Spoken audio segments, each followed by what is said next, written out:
제9장 네덜란드의 교회개혁. 교회개혁 시대에 네덜란드는 독일과 매우 달랐다. 독일의 통치자 제후들이 1521년 보름스의 칙령을 무시했기 때문에 박해를 당하지 않았고, 루터의 새 복음 신앙을 쫓는 사람들도 순교를 당하지 않았다. 이는 통치자들의 상당수가 루터의 복음 신앙을 수용하고 따랐기 때문이다. 그러나 네덜란드는 로마 가톨릭 교회에 속한 통치자들 아래 있었기 때문에 무서운 박해를 받고 많은 순교자가 나왔다. 당시 신성 로마 제국의 황제 카를 5세의 아들인 펠리페 2세가 에스파냐와 네덜란드의 왕이 되어 강철 같은 주먹으로 그의 왕국을 다스리며 개혁 신앙을 억제하고 박해를 가했다. 네덜란드 남부 지역의 개혁. 16세기에는 오늘의 벨기에가 네덜란드에 속해 있었다. 루터의 교회 개혁 영향이 일찍 이 지역에 미쳤다. 그 중심은 안트웨르펜에 있는 아우구스티누스 수도회에 속한 수도원이었다. 아우구스티누스 수도회는 루터가 속했던 수도회이다. 이 수도원에서 먼저 은혜의 복음이 전해졌다. 당시 복음을 전한 핸드리쿠스와 요한네스 반 에센이 1523년 브뤼셀에서 첫 번째로 화형을 당해 순교했다. 드 브레. 칼뱅이 등장한 후 네덜란드는 루터보다 칼뱅의 영향을 더 많이 받게 되었다. 네덜란드의 첫 번째 칼뱅주의 개혁신학자는 귀도 드 브레이다. 원래 유리 착색업에 종사하던 그는 루터의 새 신앙 교리에 대한 글을 읽고 개종하였다. 1548년 그는 박해를 피해 영국으로 건너가 런던에 있는 네덜란드 피난민 교회에 속해 있으면서 말씀 사역을 위한 교육을 받았다. 30세가 되어 복음 설교자로 고향에 돌아와 은밀하게 복음을 전했다. 그러나 박해 때문에 그는 다시 고향을 떠나 제네바로 가서 칼뱅의 성경 해설 설교를 듣고 배웠다. 이때 그는 더욱 말씀의 사역자로 일할 힘을 얻었다. 드 브레는 1559년에 네덜란드로 돌아와 도르니크에서 하나님의 말씀을 전하기 시작했다. 그의 말씀 사역은 좋은 열매를 맺어 정부의 관리 몇 사람도 그의 교회에 들어왔다. 이때 그는 현재 벨직 신앙 고백으로 알려진 신앙 고백서를 한 항목씩 쓰기 시작했다. 그에게는 두 가지 목적이 있었다. 하나는 개혁교회의 신앙 내용을 체계적으로 밝힘으로 신자들의 신앙 일치를 증진하고자 하는 것이었고, 둘째는 로마 가톨릭 정치 지도자들에게 칼뱅주의자들은 소요를 일으키는 제세례파에 속한 사람들과는 전혀 다르다는 것을 알려주려는 것이었다. 그러나 사탄은 가만히 있지 않았다. 드 브레는 외부로부터가 아닌 내부로부터 공격을 받았다. 그의 회중 가운데 어떤 열성 있는 분들이 드 브레가 너무 조용하게 사역하는 것을 불만스럽게 여겼다. 그들은 시내를 가로질러 걸으며 시편 찬송을 큰 소리로 불렀다. 이 사실이 카를 5세의 섭정 파르마의 마르가르테에게 알려졌다. 그녀는 법과 질서를 세우기 위해 조사위원들을 보냈다. 이제 개혁 신자들이 혁명적인 제세례파인들로 고소를 당하게 될 것이 분명했다. 이때 드 브레는 조사위원들이 몬테그니 백작의 저택에 머물고 있음을 알았다. 그에게 갑자기 한 가지 좋은 생각이 떠올랐다. 마침 드 브레는 신앙 고백의 저수를 마쳤다. 조사위원들이 이것을 읽게 되면 개혁 신자들은 혁명적 제세례파 사람들과 다르다는 것을 알게 될 것으로 생각했다. 드 브레가 쓴 신앙 고백에는 제36조항에서 개혁 신자들은 정부 당국에 순종해야 한다는 것을 밝혔다. 그는 왕 펠리페에게 드리는 편지를 신앙 고백서와 함께 싸서 꾸러미를 만들었다. 1561년 11월 1일 밤에 몬테그니 백작의 저택 담 너머로 이것을 던져 넣었다. 드 브레는 조사위원들이 이것을 발견하여 읽고 개혁 신앙을 가진 자들에 대한 바른 생각을 하게 되기를 바랐다. 그가 왕에게 보내는 편지의 내용에는 다음과 같은 말이 있었다. 전하, 우리가 여러 어려운 일을 일으킨다고 말하는 사람들이 있습니다. 그러나 이것은 사실이 아닙니다. 우리는 정부에 순종하기를 원합니다. 우리는 또 하나님의 말씀에 순종하고 살기를 원합니다. 우리는 나라에 세금 바치는 일을 거절한 적이 없습니다. 그런데도 형벌을 받고 죽임을 당합니다. 우리는 전하를 위해 기도합니다. 그래도 우리는 잡혀 감옥에 들어가게 됩니다. 우리는 여기 겸허하게 우리들의 신앙의 고백을 드립니다. 이를 읽어보옵소서. 주님께서 전하에게 복을 주시고 지키시기를 원합니다. 아멘. 그러나 결과는 기대와 달랐다. 11월 4일에 이 책을 가진 자들은 사형을 받게 될 것이라는 벽보가 나붙었다. 종교재판소는 여러 사람을 체포했다. 드브레에 대한 체포령이 내렸다. 드브레는 더 이상 도르니크에 머물 수 없게 되었다. 그는 도르니크를 떠나 프랑스, 벨기에 이곳저곳으로 떠돌며 하나님의 말씀을 전했다. 그가 칼빈주의자들의 도시인 발랑시엔에 있을 때 안트웨르펜에 있는 필리페 2세의 군대가 갑자기 이 도시를 침입하여 점령했다. 거기 있던 드브레는 잡히고 1567년 5월 31일 다른 한 동력자와 함께 참수형을 당했다. 그는 순교당할 때 그의 동료에게 이렇게 말했다. 나의 형제여, 오늘 나는 하나님 아들의 영광을 위해 사형을 받습니다. 그러므로 그의 이름을 찬양하고 기뻐합니다.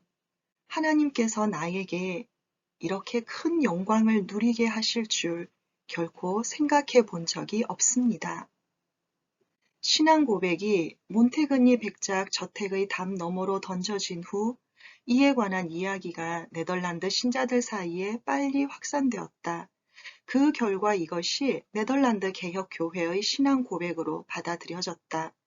1571년 타국에 있는 피난처 엠덴에서 모인 네덜란드 개혁교회의 첫 총회는 이 신앙 고백을 교회의 공적 고백으로 받아들이고 모든 목사는 이 신앙 고백에 서명하도록 결의했다. 그 결과 드브레는 갔으나 그 이름은 계속 이 신앙 고백과 함께 남아있게 되었다. 남부지역 개혁운동의 실패 16세기에 벨기에 지역의 도시 겐트는 파리보다 컸다. 1577년에 이곳은 교회 개혁의 도시가 되었다. 이때 이 도시의 시장과 목사 페트루스 다테누스의 주도로 성당을 불태우고 수도원을 파괴하는 등 로마 가톨릭 교회에 대한 폭력 행사가 일어났다. 다테누스는 요시야 왕의 개혁을 예로 들어 정부는 변질해버린 로마 가톨릭 교회를 무너뜨리고 국가와 민족에게 참된 종교를 강요할 수 있었다고 생각하여 시장과 함께 이 큰 오류를 범했다. 나아가 과격한 개신교도들은 로마 가톨릭 성당에 있는 성상과 성화를 파괴했다. 이런 과격 행위는 개혁신앙의 성경적 원리보다 완전한 교회를 추구하는 제세례파의 이념에 이끌린 것이었다. 이런 과격한 사건들은 남쪽 네덜란드의 개혁교회 정착을 불가능하게 만들었다. 벨기에의 왕 필리페 2세는 강력한 장군 알바공을 보내어 과격한 개신교도들의 운동을 잔인하게 진압했다. 그 결과 로마 가톨릭은 군사력으로 네덜란드 남쪽 지역, 현재 벨기에에 대한 통치를 확보할 수 있게 되었다. 이때 개혁신앙을 가진 많은 사람이 북쪽 네덜란드로 피난하게 되었다. 이후 벨기에 지역은 로마 가톨릭 교회가 지배하는 지역이 되어 오늘날까지 그대로 남게 되었다. 이는 성경적 원리를 떠난 과격한 혁명적 행동은 주님의 교회 건설에 큰 장애를 초래한다는 역사적 사실을 잘 가르쳐 주고 있다. 네덜란드 북부 지역의 개혁 네덜란드 북부 지역은 교회 개혁이 시작된 1517년부터 1530년까지 13년 동안은 루터의 개혁 영향을 받고 심한 박해를 받았다. 다음 1530년부터 1540년까지 10년간은 앞서 기술한 것처럼 제세례파의 영향을 크게 받았다. 1540년 이후부터는 칼뱅으로부터 큰 영향을 받게 되었다. 이는 칼뱅의 저서인 기독교 강요, 칼뱅과 베자의 제자인 세인트 알데곤데의 마르닉스와 남부 네덜란드로부터 온 피난민들 때문이었다. 당시 네덜란드의 환경은 독일과 매우 달랐다. 독일에서 칼뱅주의자들은 루터파 목사들에게 따돌림을 받고 이 도시 저 도시로 피해 다녀야만 했다. 그러나 네덜란드에는 칼뱅주의자들이 지배적이었다. 당시 네덜란드에서 교회 개혁 측에 가담한 사람은 전체 인구의 10%에 불과했다. 하지만 그 영향은 매우 컸다. 그 시대의 네덜란드 국민은 상업에 큰 관심이 있었고 물질이 그들의 바알이었다. 그러나 저들이 하나님의 주권적인 은혜로 개혁신앙에 붙들리게 되었다. 네덜란드 개혁교회의 출발. 네덜란드의 초기 개혁교회들은 네덜란드 본토가 아닌 외지에서 피난 중에 세워졌다. 에스파냐 왕 펠리페 2세의 박해로 1550년에 영국으로 피난 간 개혁 신자들이 제일 먼저 런던에 있는 아우스틴 탁발 수도사들의 수도원에서 모임을 가졌다. 그리고 당시 독일 북서 지역에 있는 엠덴은 하나님의 박해받는 자들을 위한 숙소로 알려졌다. 1560년 추운 겨울에 360명의 네덜란드 개혁신앙 피난민들이 얼음을 딛고 그곳으로 넘어가 교회를 세웠다. 그곳 교회의 문장에는 거친 바다 위에 있는 작은 배에 네덜란드 말로 이렇게 새겨져 있다. 내쫓기고 흩어진 하나님의 교회가 여기에서 쉼을 발견했다. 이외에 독일의 베이설과 프랑크푸르트에도 네덜란드 신앙 피난민들이 가서 교회를 세웠다. 이 피난민 교회들의 대표들이 1568년에 베이설에서 공의회를 열어 교회 연대 관계를 의논하고 1571년에는 엠덴에 모여 첫 번째 네덜란드 개혁교회 총회를 열었다. 이때 받은 교회 질서의 첫 조항이 모든 종류의 교권을 배제하는 다음과 같은 것이었다. 어느 교회도 다른 교회 위에 군림하지 않아야 하며 어떤 목사나 장로나 집사도 다른 직분자 위에 군림하지 않아야 하며 누구든지 주관하려는 의혹과 유혹을 경계해야 한다. 이것이 오늘까지 개혁교회 질서의 전체를 지배하는 원리가 되어 있다. 저들이 가장 무서워하고 경계한 것이 교회에 나타나는 교권이었다. 오렌지의 윌리엄 1572년에 역사의 주 하나님은 네덜란드의 정치적 권한을 에스파냐의 왕인 펠리페 2세로부터 오렌지의 윌리엄에게로 옮겨지게 하셨다. 윌리엄은 원래 독일 딜렐부르크에서 태어난 독일인이었으나 브뤼셀의 궁전에서 양육을 받으면서 네덜란드인이 되었다. 그는 신성 로마 제국 카를 5세의 신임을 받았고 왕 펠리페 2세는 그를 네덜란드의 총독으로 세웠다.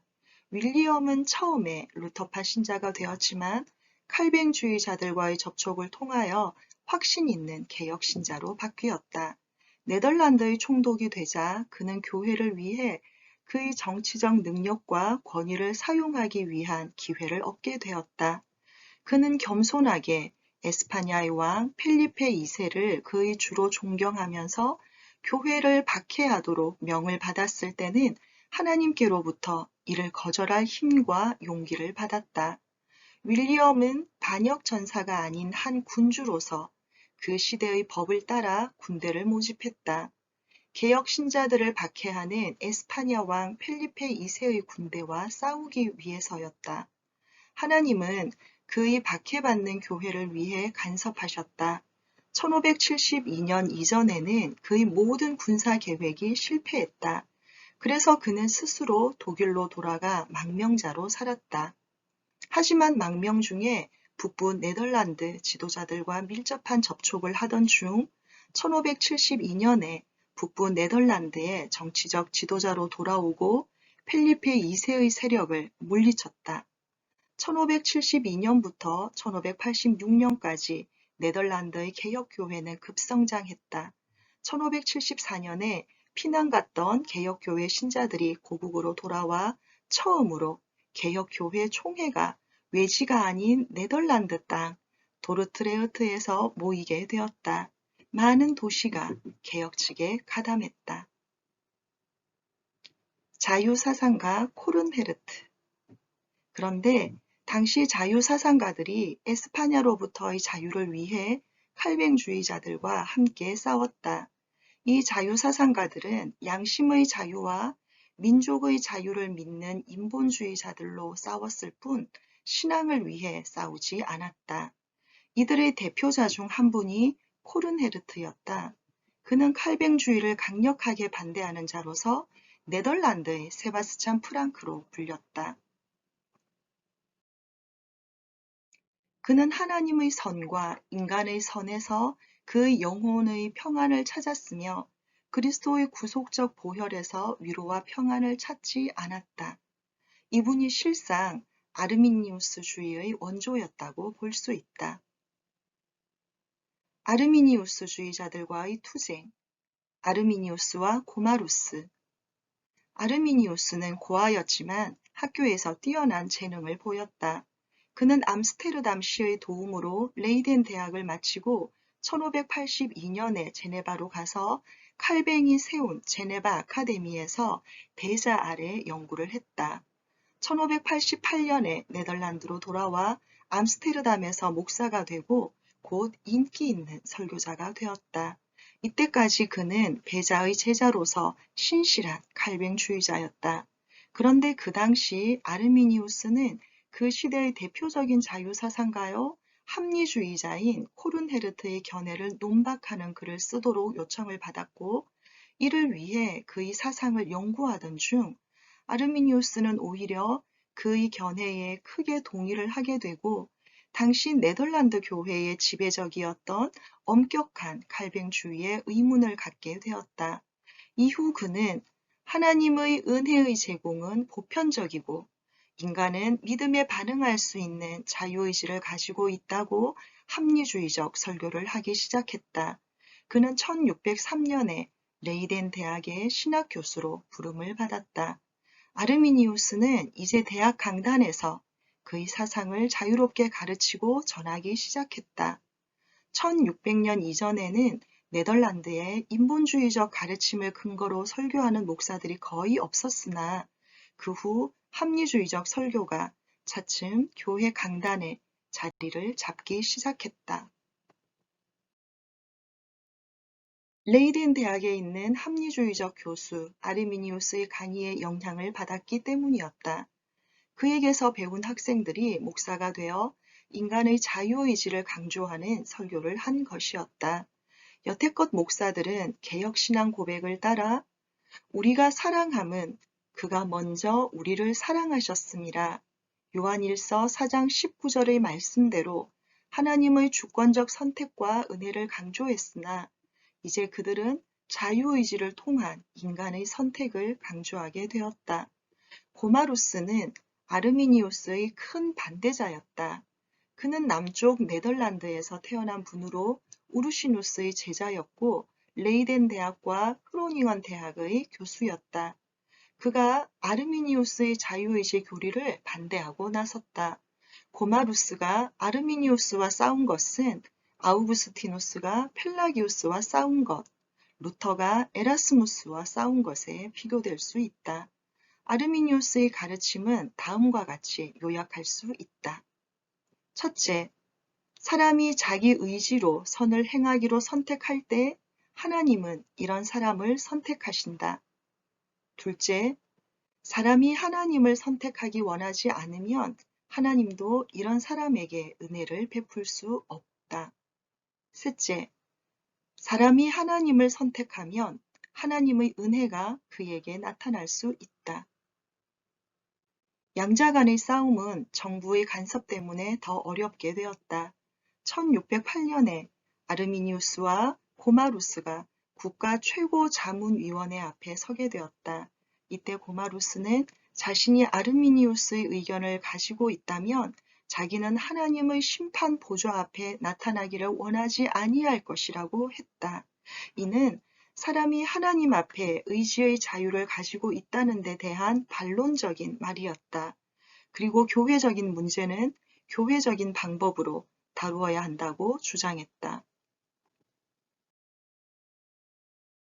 아르미니우스 주종자들의 항의. 이런 교리적 논쟁 중에 1609년 아르미니우스는 49세의 나이에 폐병으로 세상을 떠났다. 그가 죽은 후 오렌지가의 마우리스 공의 궁정 목사인 위텐보게르트가 아르미니우스 노선의 새 지도자로 등장했다. 1610년 위텐보게르트와 40명의 목사가 아르미니우스의 이념을 따라 네덜란드 의회에 항의서를 제출했다. 이것은 개혁교회 신앙 고백의 내용에 대한 도전이요 항의였다. 다음 해에 개혁 신앙의 옹호자들이 반항의서를 제출함으로 반응했다. 양편 간의 싸움은 격렬하게 진행되었다.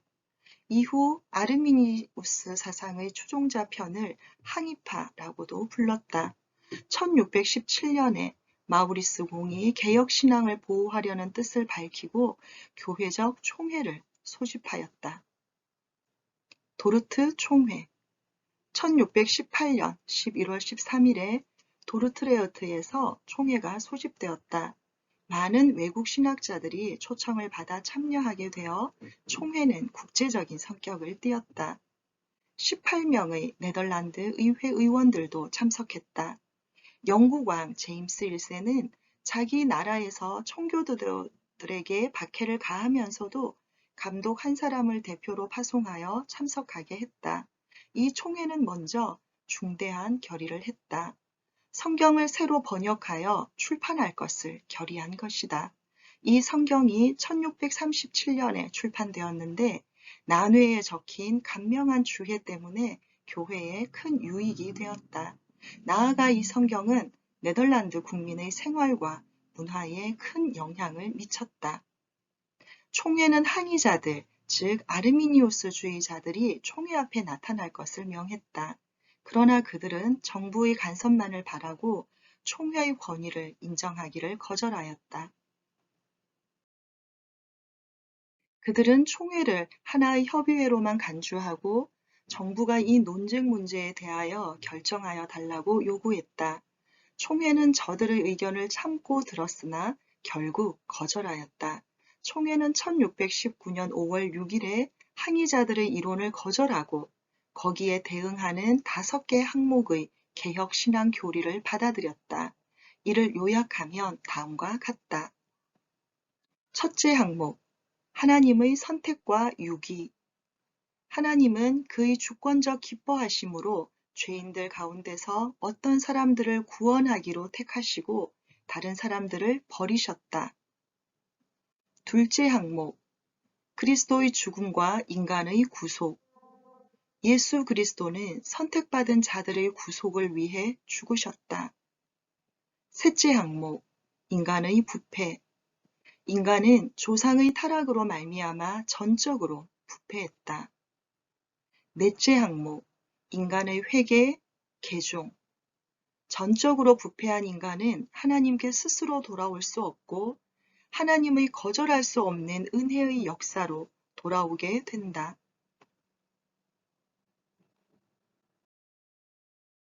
다섯째 항목, 성도들의 견인. 하나님의 선택을 받고 구속을 받아 하나님께 돌아온 성도들은 이따금 신앙생활에서 실패하는 일이 있어도 마침내 구원을 받게 된다.